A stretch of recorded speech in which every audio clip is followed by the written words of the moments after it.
Welcome back, you special person, you. What? Seriously, you are special. I know that's a bucket full of cheesy, but it's true.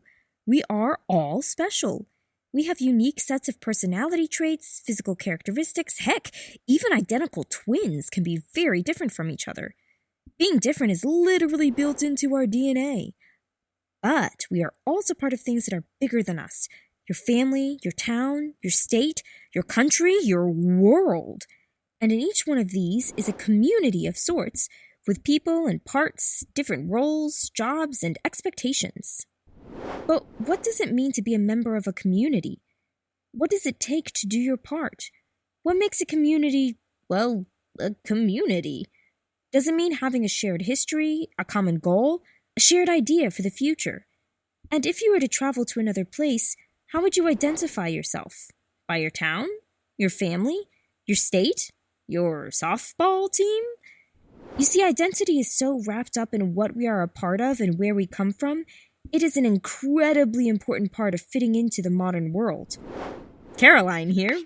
Today we will define citizenship, analyze the creation of the nation-state, and investigate the way the two relate.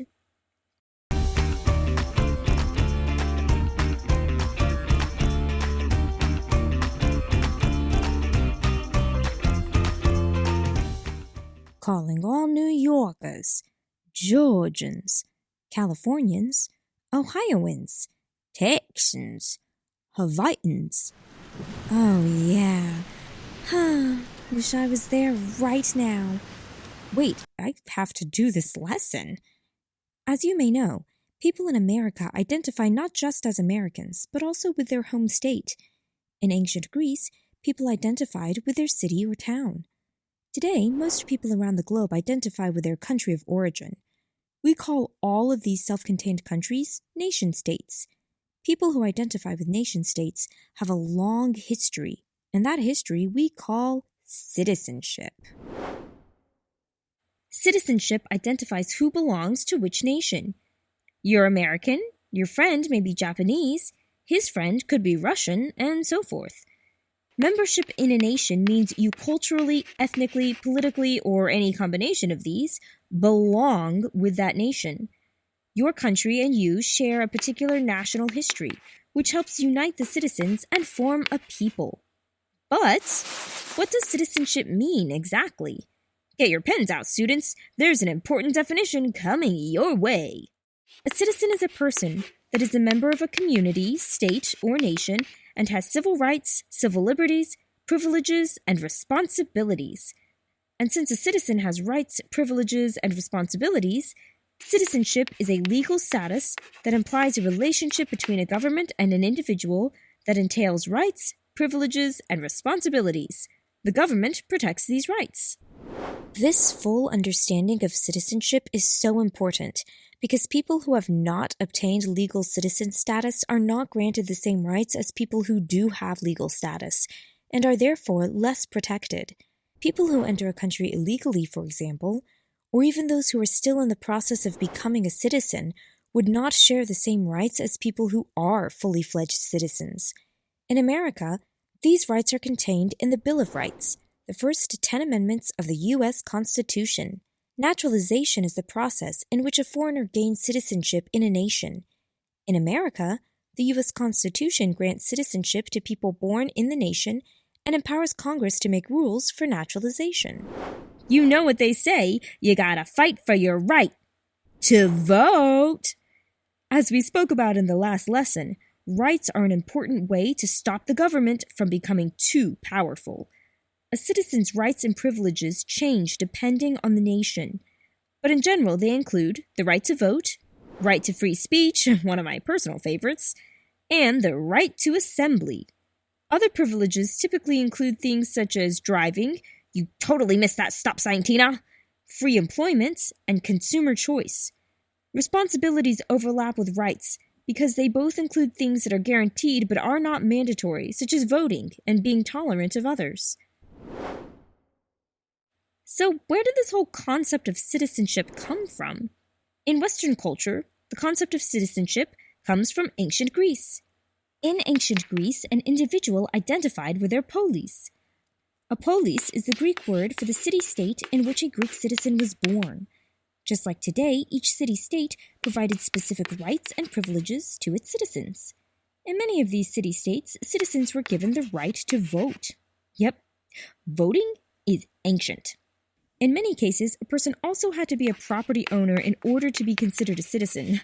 Sorry, all you renters, having no rights really bites. After the ancient Greeks, during ancient Roman times, citizenship meant having rights that were written in a public constitution. Their constitution was called 12 Tables. Why 12, though? Was it because the Romans were notorious overeaters? Well, turns out, no. It was because there were 12 sections. The creation of this written set of rights was a key step in the process of citizenship because it guaranteed certain rights and privileges. As Rome grew, the concept of citizenship even expanded to non-Romans. Central to Roman citizenship was the idea of civic virtue. Civic virtue means to act and think in ways that benefit society. Today, citizenship is in direct relation to the nation-state. But what exactly is a nation-state? There's a big and important definition coming up here, folks, so if you have to rewind the video a few times, it won't bother me. I'm just a pre-recorded voice reading the script.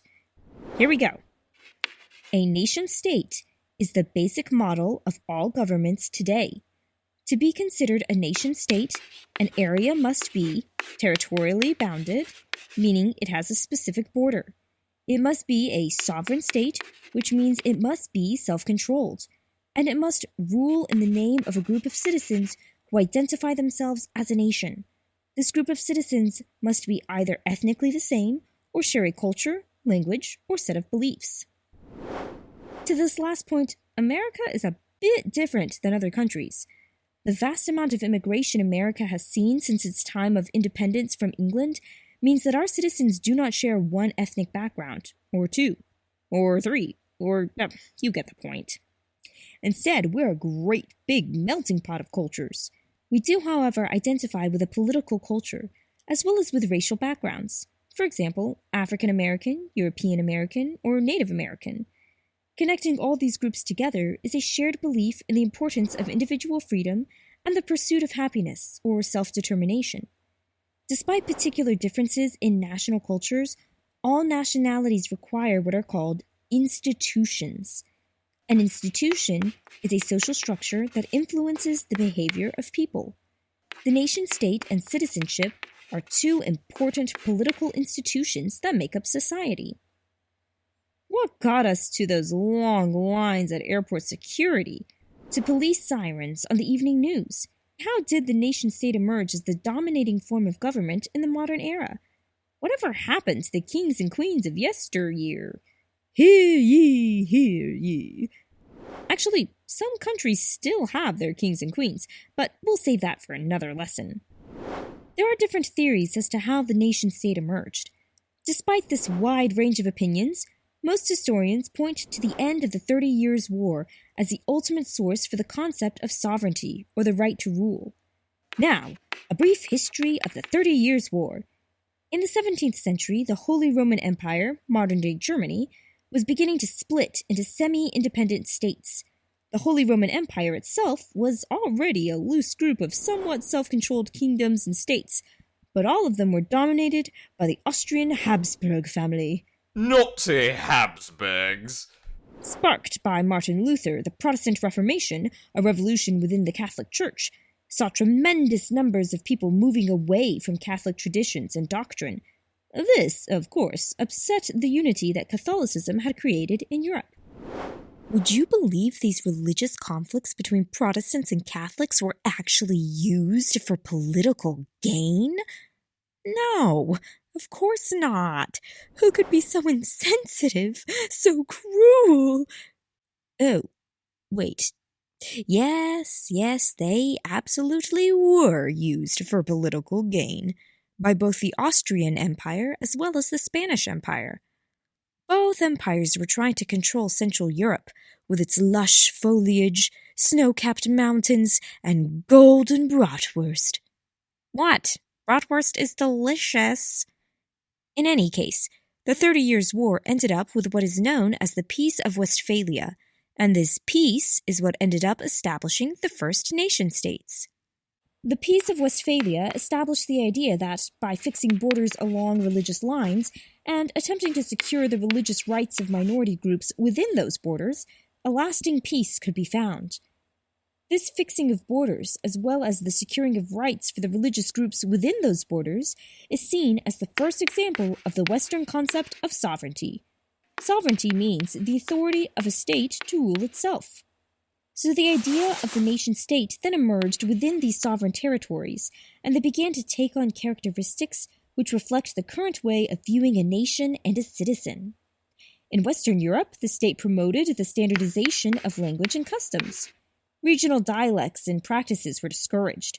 A national language and culture was promoted through literature, mass media, public schools, food, and a national economy. Guten Tag. As a nation-state became the dominant type of political organization in the following centuries, nationality became the common form of identity.